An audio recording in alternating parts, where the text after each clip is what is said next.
G'day guys and welcome to Retrospect Reviews. I'm Vince and it's the first week in July, so that means we go back and have a look at everything I picked up in June. So let's jump into it.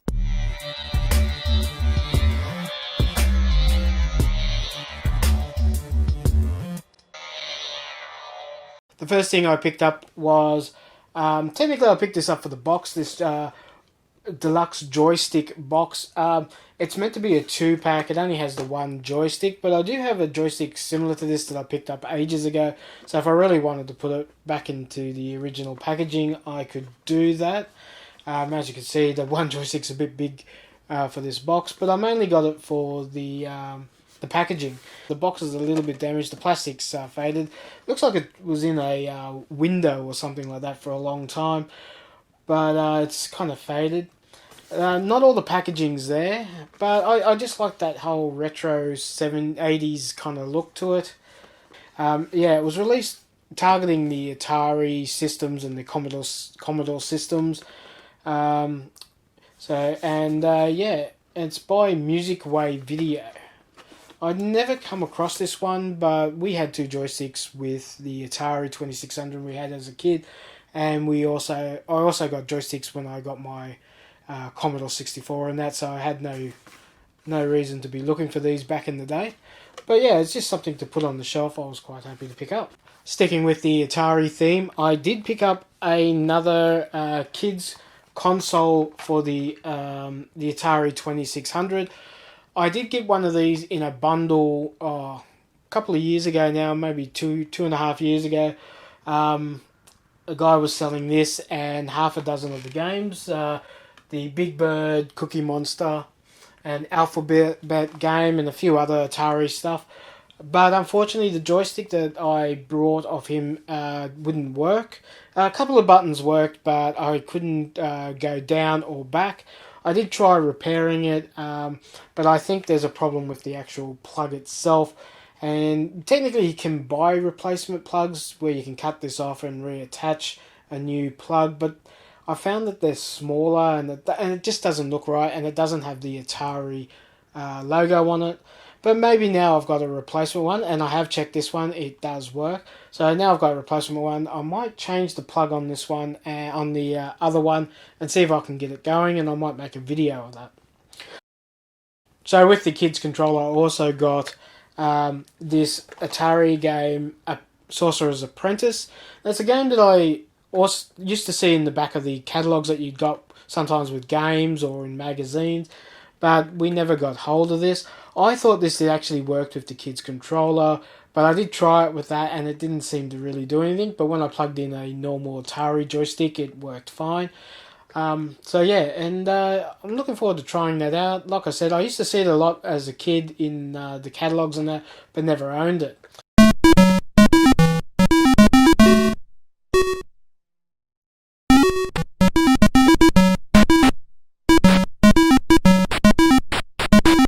So with that, I got another copy of Alpha Beam. Now this is my third copy. I've got one sealed in box, and I've also had one that I picked up in a bundle 10, 15 years ago. I've talked about it a few times. It was a big box of computers and Ataris and Master Systems, and I think I got the whole box for $2. So I'm on my third copy of this. I don't know if many people are after this one. I do know the Oscar the Grouch one is super hard to get and very expensive if you do see it. So that's the only one I'm missing from my collection of Sesame Street Atari games. So hopefully I'll be able to pick that up one day if I see it going for a reasonably good price.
The next game I picked up was the incredible Crash Test Dummies for the Game Boy, original Game Boy. Now, there has got a bit of yellowing to it, and it's a bit faded. Got it reasonably cheap. The only reason I picked it up, it was going cheap. It was $8 he wanted for it, and I thought that was pretty fair. Never played this one back in the day. I did hear about it, and I'm sure there is a couple of other Crash Test Dummy games for different consoles.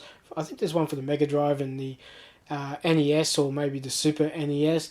The Crash Test Dummies were pretty big. There was a commercial years back in the late 80s, maybe early 90s that had them, and their popularity just exploded. So I hadn't played this one before. I had a little bit of a go at it. It's quite interesting. I might do a video on this one as well, so keep an eye out for that.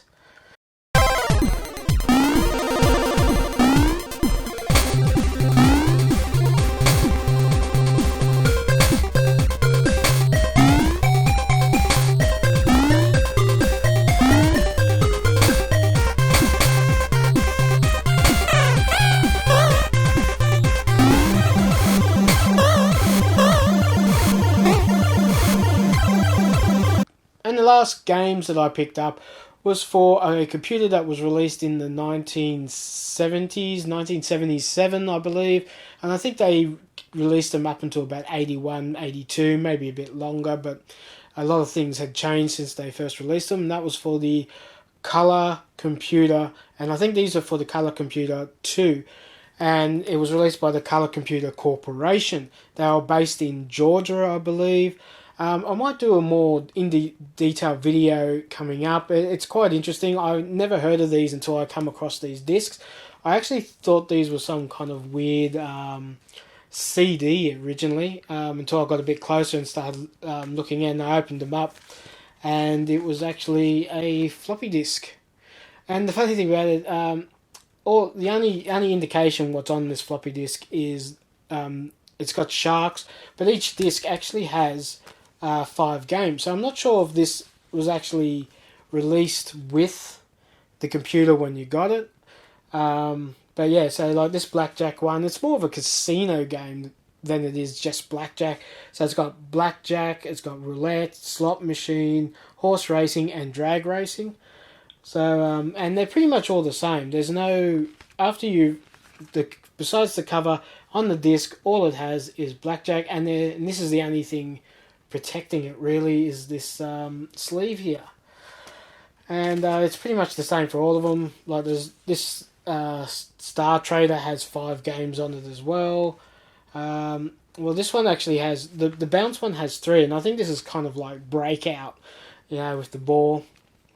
So yeah, so that's the I got those 5, picked them up reasonably cheap, so something different, and maybe I will come across the computer one day. Well guys, that's everything I picked up in the month of June. So in the comments, let me know what you thought was the best thing that I picked up this month. I'm looking forward to having a bit of a play with the Crash Test Dummy game on the Game Boy. And I was quite happy to pick up those Color Computer Corporation discs. They're quite interesting. Looking forward to doing more research into the actual company and how many they actually sold in Australia. From the pictures I've seen, I'll put a picture up somewhere. I might have already done that, but they're quite colourful keyboards, and they look like a single keyboard where you could buy an attachable disk drive. I don't know if they had a tape drive, but I imagine they would have done, and it would have connected to any standard TV at the time, and I believe there was one that was all built in. But like I said, I'm looking forward to doing some more research on that and finding out a bit more about this color computer or Computer Color Corporation. You did it! Congratulations! I'm looking forward to doing some more research on those computers. I don't recall them, and I've never come across them before. So I'm interested to see how many of those they actually sold in Australia, or did these somehow end up in Australia by somebody bringing them in. So don't forget to like and share this video, and if you're new to the channel, don't forget to subscribe and hit the notification bell, because I upload a new video every week. Well, that's it for this video. Thanks for joining me, and I'll catch you next time. Bye. G'day guys, and welcome to Retrospect Reviews. I'm Vince, and it's the 1st of July.